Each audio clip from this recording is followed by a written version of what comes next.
Hello students, कैसे आप सब। तो आज हम करने वाले हैं एसआई के बहुत ही इंपॉर्टेंट क्वेश्चंस। और ये जो क्वेश्चंस हैं आपके बैंकिंग, एसएससी, रेलवे के एग्जाम में आपको बार बार देखने को मिलते हैं। और अगर आप इसे कॉन्सेप्ट के थ्रू बनाएंगे तो वहाँ पे बहुत सारा टाइम लगने वाला है आपका। तो हम यहाँ पे आपको बताएंगे कि इन सब क्वेश्चंस को किस तरह से चंद सेकंड में हम यहाँ पे सॉल्व कर सकते हैं और बहुत ही कम समय में। अगर आपको ये ट्रिक पसंद आएगा तो आप इसे लाइक कर दें, शेयर कर दें और सब्सक्राइब कर दें और बेल आइकन को भी प्रेस कर दें, जिससे मेरी आने वाली नई वीडियो की नोटिफिकेशन आपको मिलती रहेगी। तो चलिए देखते हैं आज का हमारा फर्स्ट क्वेश्चन क्या है। देखिए, फर्स्ट क्वेश्चन कहता है कि मोहन के पास 5,000 रुपये हैं। उसने 2,000 रुपये 8% तथा 1,400 रुपये 10% उधार दिया। शेष धन का वह कितने प्रतिशत की दर से उधार दे ताकि उसकी कुल आय 12% हो। देखिएगा, तो सबसे पहले लास्ट वाले लाइन का यहाँ पे हम काम करेंगे। क्या बोला यहाँ पे, पी क्या है, तो आपका पी जो है वो क्या है, 5,000 रुपये है। तो इसे कुल लेने पे कितना फायदा चाहिए। देखिए, टोटल इसे क्या होना चाहिए, 12% का फायदा होना चाहिए। तो 12%, देखिए 5,000 का 12% कितना होगा, तो 600 रुपये। ठीक है, 12, देखिए 5,000 का 12% क्या होगा, 600 रुपये। ठीक है, चलिए अब इसने क्या किया, अब इसने 2,000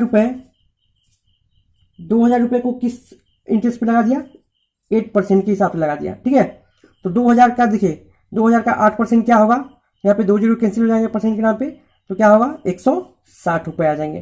ठीक है, ये क्या है, इसका एसआई आ रहा है। ठीक है, चलिएगा, हम यहाँ पे टाइम को एक ही माना है ना।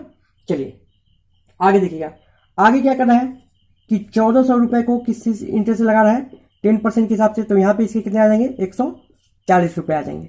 तो टोटल इसके इंटरेस्ट कितने बने, यहाँ पे देखिए तो 300 रुपये इंटरेस्ट बन रहा है ना। देखिए उसके टोटल पे कमाना कितना है, तो 600। ठीक है, तो अब देखिए, अब इसके पास कितने धन बचे, 2,000 निकल गए, 1,400 निकल गए, यानी कि 3,400 रुपये निकल गए। तो यहाँ पे कितने बचे इसके, ठीक है, देखिए तो 1,600 रुपये बचे। ठीक है, 1,600 रुपये बचे और इसको 600 रुपये कुल फायदा चाहिए। अभी तक कितना मिल चुका है, 300 रुपये मिल चुका है और 300 रुपये क्या है अभी और भी चाहिए इसको फायदा। तो 1,600 रुपये पे क्या होगा, देखिएगा 300 का ना, 1,600 का देखिए निकालिए, कितना आ गया इंटरेस्ट। तो यहाँ पे 2 जीरो से 2 जीरो कैंसिल हो जाएगा। ठीक है, तो यहाँ पे जब आप 300 को कैंसिल करोगे 16 से तो क्या आने वाला है आपका, तो यहाँ पे आने वाला है आपका 18.75% आपका इंटरेस्ट यहाँ पे आने वाला है। तो इसे जब बचे हुए पैसे को यानी 1,600 रुपये को ये 18.75% के हिसाब से लगाएगा, तब उसका क्या हो जाएगा, वो 300 रुपये का फायदा कमा लेगा। 300 रुपये इसको हो चुके हैं और 300 रुपये और चाहिए थे, यानी कि ये रहा आपका आंसर। आई होप आपको अच्छे से समझ में आया होगा। चलिए सेकंड क्वेश्चन की ओर चलते हैं। सेकंड क्वेश्चन हमारा कहता है कि 24,250 रुपये की मूलधन राशि पर 9 वर्षों में उपचित साधारण ब्याज मूलधन राशि का कितना हो जाता है, 162% हो जाता है। तो प्रति वर्ष ब्याज की दर क्या है। देखिएगा यहाँ पे क्या कहा गया, तो हम यहाँ पे देखिए पी को क्या मानते हैं, ऑलवेज 100% मानते हैं। और आपका अमाउंट क्या हो जा रहा है, मूलधन का 162%, यानी मूलधन का 162% करने का मतलब क्या है कि ये तो मूलधन रहेगा ही और 162 रुपये यहाँ पे ऐड हो जाएंगे, यानी ये टोटल कितने हो गए, 262। ठीक है, तो यहाँ पे आपका एसआई कितना निकल गया, देखिएगा एसआई कितना निकल गया, तो आप कहेंगे 162%। ठीक है, कितने टाइम में, तो ये 9 वर्षों में। ठीक है, कितने वर्ष में, 9 वर्ष में। तो देखिए एक वर्ष में इंटरेस्ट कितना बनेगा इसका, तो देखिए 9 एकम 9 हो जाएगा। ठीक है, तो 16 में से 9 बढ़ेगा कितना बचेगा, 7, तो 9 अठे 72, तो 18% इसकी क्या आ गई, आपकी आंसर आ गई। तो आपने देखा कि हमने इसे कितनी आसानी से और बहुत ही कम समय में सॉल्व कर लिया है। ठीक है, यहाँ पे हमसे पी से कोई यहाँ पे लेना देना ही नहीं है। हमको क्या माना है, आपको रेट पूछा था। ठीक है, रेट परसेंट पूछा है, तो हम यहाँ पे देखिए रेट से ही रेट निकाल दिए हैं। ठीक है, तो चलिए थर्ड क्वेश्चन की ओर चलते हैं। थर्ड क्वेश्चन क्या कहता है हमारा, कहता है कि साधारण ब्याज की किस दर से 1,200 रुपये के 3 वर्ष तथा 800 रुपये के 4 वर्ष के ब्याजों का अंतर 20 रुपये है, तो ब्याज की दर प्रतिशत निकालिए। ठीक है, देखिएगा यहाँ पे क्या बोला, आपको बोलता है क्या, देखिएगा कि 1,200 रुपये है। ठीक है, और कितने वर्ष के लिए लगाया गया है, यहाँ पे 3 साल के लिए लगाया गया। ठीक है, तो आर यहाँ पे नहीं दिया गया, तो आपको क्या मानिए, इसको आपको आर ही लिखिए। और माइनस करिए, यहाँ पे क्या हुआ, तो 800 रुपये का कितने 4 वर्ष का, ठीक है। और यहाँ भी क्या है आपका आर ही रहेगा। कितना अंतर है दोनों का, 20 रुपये, ठीक है, 20 रुपये अंतर है। अब बात को समझिएगा, तो यहाँ पे 2 जीरो से 2 जीरो क्या हो जाएंगे, कैंसिल हो जाएंगे। तो यहाँ पे कितना आ जाएगा 36 आर, ठीक है, 36 आर माइनस यहाँ पे क्या हो जाएगा आपको 32 आर हो जाएगा ना। चलिए, तो इन दोनों का अंतर कितना दिया आपको 20 का दिया हुआ है। तो यहाँ पे चलिए घटाइए तो क्या होगा आपका 4 आर। तो 4 आर के बराबर क्या है आपका 20। तो यहाँ पे देखिए आपका आर बराबर क्या आ गया आपका देखिएगा, तो यहाँ पे 5%, ठीक है, 5% आपका क्या हो गया, यहाँ पे आंसर आ चुका है आपका। आई होप आपको ये ट्रिक समझ में आई। चलिए हम देखते हैं लास्ट क्वेश्चन क्या कहता है हमारा। कहता है कि किसी धन का 1/3 भाग 3% तथा 1/6 भाग 6% तथा शेष 8% साधारण ब्याज की दर पर उधार दिया गया। यदि 2 सालों में प्राप्त कुल धन 600 रुपये है तो धन कितना होगा, ठीक है। यहाँ पे देखिएगा तो कोई धन है, ठीक है, यहाँ पे पी आपको दी नहीं गई है, पी आपको फाइंड करनी है।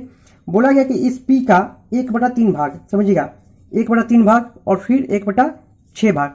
तो हम यहाँ पे क्या करेंगे, आप यहाँ पे पी सपोज करने वाले हैं, तो इन दोनों का मल्टीपल में ही पी को हम क्या करेंगे सपोज करेंगे। देखिए 6 और 3, समझिएगा 6 और 3 का मल्टीपल क्या लेते हैं हम यहाँ पे 18 लेते हैं, ठीक है, 18 लेते हैं, ठीक है। तो 1800 का क्या लेंगे हम यहाँ पे ऐसे 00 करेंगे, क्यों, क्योंकि देखिए आपका हम ऐसे नंबर को सपोज करेंगे तो इन दोनों का जो भी हो मल्टीपल में हो, और ऐसे नंबर को सपोज करेंगे यहाँ पे क्या हो कि इनका आसानी से ये क्या हो जाए, यहाँ पे इनका भाग निकले और पॉइंट में भी हमारा आंसर जो है ना बने, ठीक है। चलिए पॉइंट में भी हमारा ना हो, तो चलिए देखते हैं। तो 1800 का देखिएगा 1/3 कितना होगा, देखिएगा 1800 का 1/3 क्या होगा आप बताओ, 1/3 क्या होगा, तो 600 रुपये ना।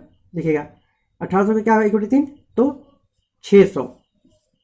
तो 600 को किस हिसाब से लगाया जा रहा है, देखिएगा 600 को किस हिसाब से लगाया जा रहा है 3% के हिसाब से ना।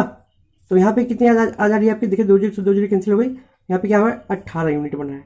अब देखिएगा अब इस 1800 का क्या 1/6 भाग, तो 1/6 भाग क्या होगा आपका, देखिए तो आपका होगा यहाँ पे 300। 300 को किस हिसाब से लगाया जा रहा है, किस रेट से 6% के हिसाब से। यहाँ पे 2 जीरो से 2 जीरो कटेगा, फिर से क्या होगा आपका 18, और बाकी शेष देखिए बचा, तो शेष कितना बचा आपका, देखिए 600 और 300 निकल गया 900 हुआ ना। तो 900 में से 1800 में से घटेगा 900 तो कितना बचेगा, तो आपका 900 बचेगा। और 900 को किस रेट से लगाया जा रहा है आपका 8% ना। चलिए तो 8% के हिसाब से लगाया जा रहा है, यानी जो यहाँ पे कैंसिल होगा क्या बचेगा आपका 72, ठीक है 72। अब देखिएगा यहाँ पे अब हम क्या करने वाले हैं यहाँ पे, देखिए अब यहाँ पे इसका रेशियो निकालते हैं। तो 18 से इसके कैंसिल करते हैं, तो 18 1 जा 18, 18 1 जा 18 और 18 4 जा 72। तो यहाँ पे टोटल कितनी बनी हमारी देखिएगा, तो 6 बन रही है, ठीक है 6 यूनिट। अब बात को समझिएगा, तो इस 6 यूनिट के बराबर क्या दिया हुआ आपको, देखिए 6 यूनिट के आपको दिया गया है यहाँ पे 600 रुपये, लेकिन 2 सालों में 600 रुपये, ठीक है। 1 साल में कितना बनेगा आपका, देखिए 1 साल में आपका बनेगा 300, ठीक है। हमने तो एक ही ईयर के मान के बनाया ना, इसलिए 1 यूनिट का वैल्यू क्या आ गया आपका, देखिए तो 1 यूनिट का वैल्यू क्या आ जाएगा 50। आपसे क्या पूछी गई है, पी पूछी गई है, तो पी ऑलवेज क्या होता है 100% होता है। तो 100% का वैल्यू क्या हो जाएगा आपका, देखिए तो 5000 रुपये, और ये आ गया आपके आंसर। आई होप आपको ये समझ में आया होगा अच्छे से। तो चलिए मिलते हैं फिर नेक्स्ट वीडियो में।